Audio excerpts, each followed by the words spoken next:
बयान सहयोगियों के आते रहेंगे। बीजेपी में किस तरह की हलचल है, किस तरह की सोच चल रही है? देखिए चंदन, बीजेपी का साफ तौर करना कि समाजवादियों को न एकजुट रखा जा सकता है और न उनका मुंह चुप रखा जा सकता है, इस तरह की बयानबाजी होगी। लेकिन जो आपस में ठीक है, इन सबके बीच रविशंकर प्रसाद क्या कह रहे हैं, उन्होंने क्या कहा है, आपको सुना देते हैं एक बार। सर, पहले तो आपको बहुत बहुत शुभकामनाएं और फिर में देखते हैं प्रधानमंत्री नरेंद्र मोदी इस तीसरे टर्म। धन्यवाद। नरेंद्र मोदी जी तीस बार प्रधानमंत्री बन रहे हैं, सरकार बन रही है, एनडीए की बन रही है, देश और आगे बढ़ेगा आत्मविश्वास के साथ। मैं पटना साहब की जनता का अभिनंदन प्रणाम, उन्होंने मुझे विदाई। सर, इस बार पटना से ही आप जीत कर आए हैं और वहीं से नीतीश कुमार भी शामिल होंगे। आपको किस रूप में देखते हैं नीतीश कुमार? ये हम लोग का बहुत पुराना साथ है, लंबा चलेगा? बिल्कुल चलेगा, स्थायी, बिल्कुल आत्मविश्वास के साथ। लेकिन कांग्रेस एक तिहाई प्रधानमंत्री रह गए, उनको अपनी हताशा का विलाप करने दीजिए, देश को आगे बढ़ने। ठीक है रविंद्र, आप ही का इंटरव्यू हम सुना रहे थे, अपनी बात आप पूरी करें। क्या कुछ है बीजेपी के अंदर चल रहा है? देखिए चंदन, बीजेपी का साफ तौर पर कहना है कि समाजवादियों को न चुप कर सकते हैं ना इतना, लेकिन ये समझौता प्रधानमंत्री नरेंद्र मोदी, नीतीश कुमार और चंद्रबाबू नायडू के लेवल पर हुआ है, ना कि केसी त्यागी और लवली आनंद के लेवल पर हुआ है। ये सब इस तरह के बयानबाजी करके अपनी ही स्थिति खराब कर रहे हैं।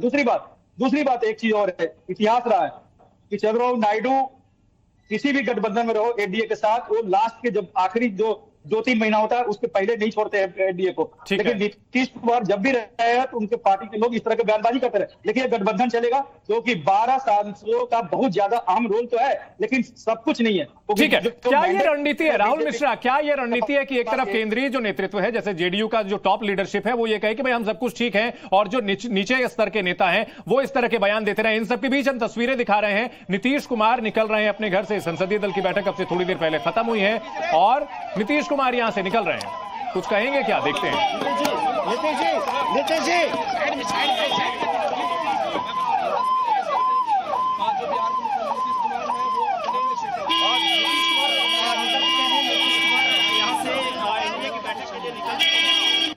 बात, क्योंकि अब एनडीए की बैठक में शामिल होंगे। तमाम मुद्दे हैं जिन मुद्दों को लेकर के ही अब कहा जाए कि आखिर में देखना ये होगा कि कौन कौन से मंत्रालय हैं जिनको लेकर के ये लोग चाहते हैं कि इनके पास में आए। और उसके साथ ही तमाम आप देख सकते हैं कि ये काफिला नीतीश कुमार का निकल चुका है। उसके साथ ही बिहार में स्पेशल स्टेटस की जो मांग है, उसके साथ ही क्योंकि अग्निवीर योजना को लेकर के जिस तरीके से केसी त्यागी ने बयान दिया था, उसको देखना होगा कि आखिर में अब जदयू की तरफ से ऑफिशियल उसमें क्या बयान आता है। ये सारी चीजें हैं जो कि काफी महत्वपूर्ण है। अब मैं आपको बता देता हूं कि नीतीश कुमार निकल चुके हैं एनडीए की बैठक में शामिल होने के लिए।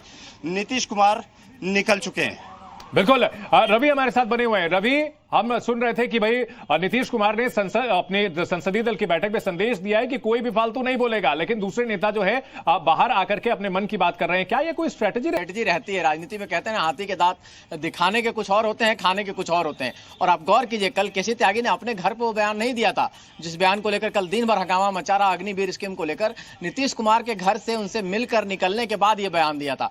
तो नेता कहलवाते कुछ और हैं और अपनी तरफ से मैसेज कुछ और देते हैं। जो रविंद्र कह रहे थे कि जो समझौता हुआ है नरेंद्र मोदी में, चंद्रबाबू नायडू में और नीतीश कुमार में हुआ है, लेकिन यही लोग बयान दिलवाते हैं। ऐसा नहीं कि बयान उसके बाद बात की जाती है भाई उनको चुप किया जाएगा, उनको कहा जाए, क्योंकि अपनी बात को रखना भी है और उस बात पर समझौता भी करवाना है। ये एक मकसद होता है नेताओं का। इसलिए राजनीति में जो कहा जाता है और जो नहीं कहा जाता है उसमें एक फर्क। रवि, बहुत तेजी से बयान भी आ रहे हैं, इंटरव्यूज भी आ रहे हैं। धर्मेंद्र प्रधान के साथ बातचीत हम सुनाते हैं अपने दर्शकों को।